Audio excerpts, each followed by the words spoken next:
थोड़ा ध्यान लगा कर सुनना।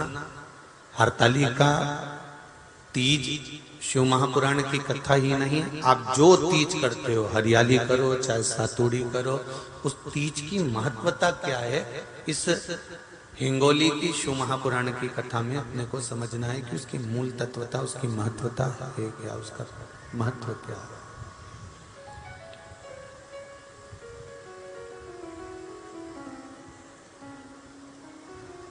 भगवान ब्रह्मा, भगवान विष्णु और भगवान शिव, इन तीनों की जो अर्धांगिनियां, ब्रह्माणी, लक्ष्मी और पार्वती, इन तीनों ने तप कर कर, साधना कर कर ब्रह्मदेव को, भगवान विष्णु को और भगवान शंकर को प्राप्त किया। और तीनों ने प्राप्त कर कर तीनों देवताओं से वर मांगा कि वर हमको ऐसा दीजिए कि हमारे तप साधना का फल नारी को तीज के दिन प्राप्त हो जाए।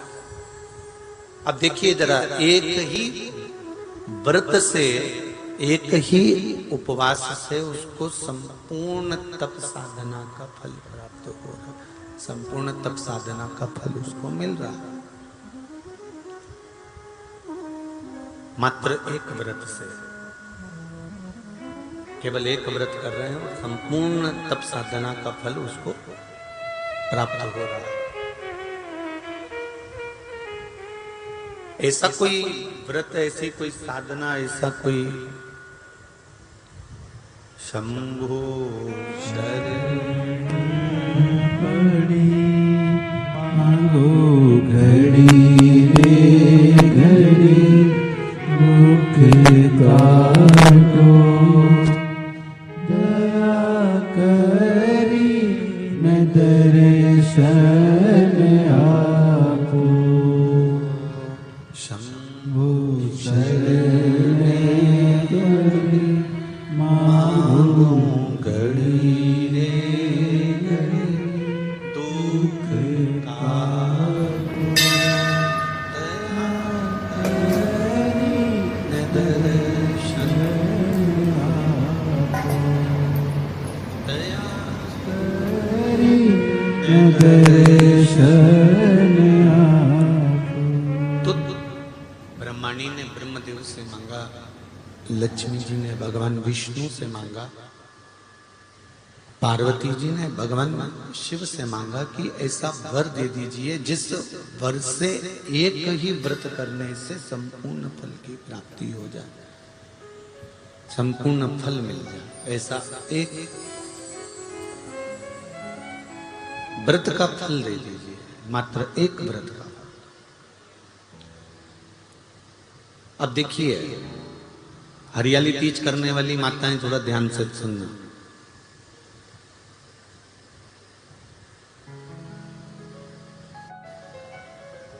हरियाली तीज जब माताएं करती हैं तो एक हरियाली तीज, एक गणगौर की तीज,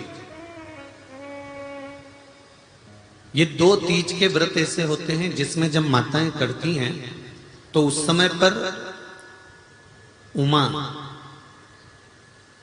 ब्रह्माणी और लक्ष्मी, इन तीनों की आराधना का फल उसको केवल एक व्रत से प्राप्त हो जाता। अब देखिए दूसरा, सातुड़ी तीज।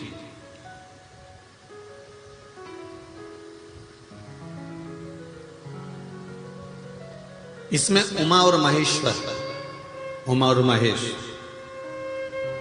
ब्रह्माणी और लक्ष्मी,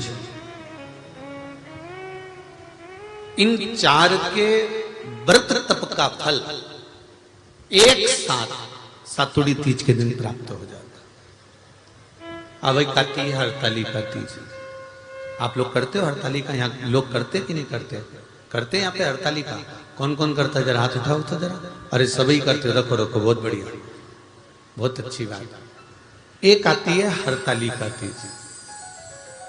इस तीज का व्रत माता पार्वती बेल वृक्ष के आनंद के साथ में फुलेरा बनाकर करती है, और जिसमें इस हरतालिका में माता पार्वती जी के जितने जन्म पहले हुए हैं, माता पार्वती का जन्म तो 52वें नंबर का, 52 नंबर पे माता पार्वती का जन्म है। इससे पहले तो माता के 51 जन्म पहले हो चुके हैं, 51 जन्म माता पार्वती का पहले हो चुके हैं। तो वो जितने जन्म माता पार्वती पूर्व में ले चुकी हैं, ब्रह्माणी जितनी बार ब्रह्मदेव के साथ में विराजमान हो चुकी हैं, इंद्राणी जितनी बार इंद्र के साथ विराजमान हो चुकी हैं, और लक्ष्मी चाहे वो राधा के रूप में हो, चाहे वो रुक्मणी के रूप में हो, चाहे वो सतभामा के रूप में हो, चाहे वो यमुना के रूप में हो, चाहे वो गंगा के रूप में हो, जितनी बार माता लक्ष्मी ने रूप धारण करे हैं वो सब रूप में, और माता पार्वती अपने सारे रूप में, ब्रह्माणी अपने सारे रूप में, लक्ष्मी अपने सारे रूप में इस हड़तालिका तीज के व्रत को करने के लिए आतुर रहती हैं। और इस व्रत को कल कर एक दिन में ही संपूर्ण विश्व का जितना तप है, साधना है, उपवास है, सबका फल एक साथ एकत्रित कर लेती हैं केवल एक व्रत में, हड़तालिका तीज। अब एक बात ध्यान से सुनिएगा, सारे व्रत आपका अगर स्वास्थ्य खराब हो गया तो आप व्रत छोड़ सकते हो। जितने भी व्रत आप लोग कर रहे हैं पूर्व के, सोमवार, मंगलवार, एकादशी, छठ, पंचमी, चतुर्थी, अगर आपका स्वास्थ्य खराब है तो आप उस व्रत को छोड़ सकते हो, सारे व्रत को छोड़ सकते हो। पर तीज का जो व्रत होता है, हरतालिका जो व्रत होता है, ये व्रत एक बार लेने के बाद जब प्राण छूटते हैं तभी ये व्रत समाप्त होता है, अन्यथा बीच में ये व्रत समाप्त नहीं।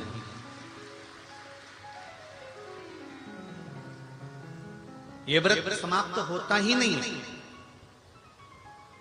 अगर शरीर से नहीं बनता कि अब हमारी अवस्था हो गई, अब शरीर से नहीं बन रहा है, तो भले एक पहर की पूजन कर कर, एक पहर का नियम धारण कर कर, एक पहर का स्मरण कर कर, एक पहर का पूजन कर धारण करो, और उसके बाद में भले आप थोड़ा सा जो भी आपको लेना है वो कर लो, पर इस व्रत को करना ही पड़ता है। इस व्रत का नियम ही यही है। इस व्रत पार्वती मैं तुम्हें प्राप्त हुआ हूं, यह हरतालिका तीज के व्रत का फल है।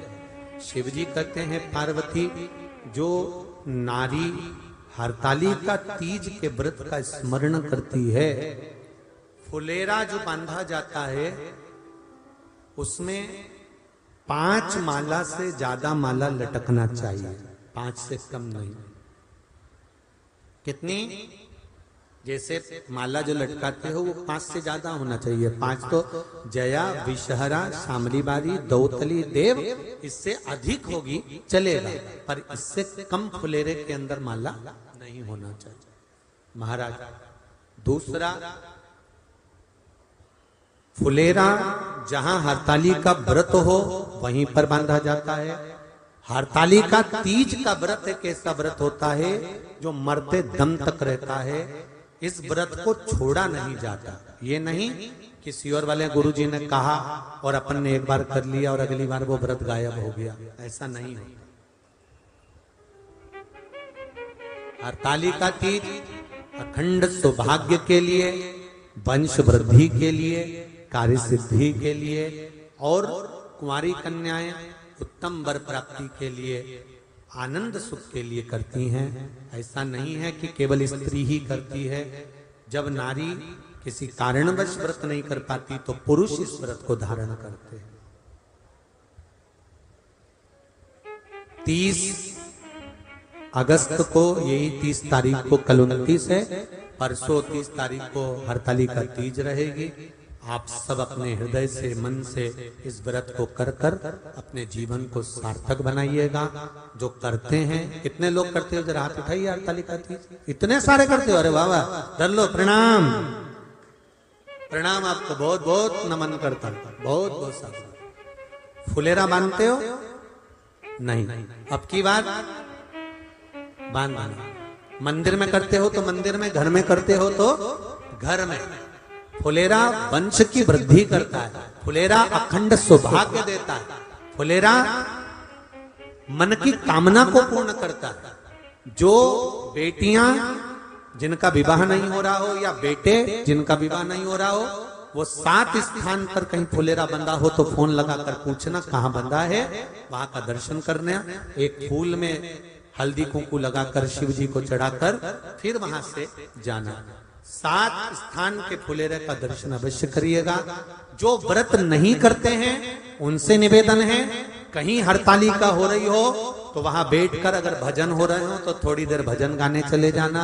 अपने मोहल्ले में, कॉलोनी में, सोसाइटी में कहीं हरतालिका तीज का व्रत हो रहा हो तो 2-4 मिनट जाकर दर्शन जरूर करना, जिससे भोलेनाथ आपका अखंड सौभाग्य करे और आपके मन की कामना पूर्ण करे।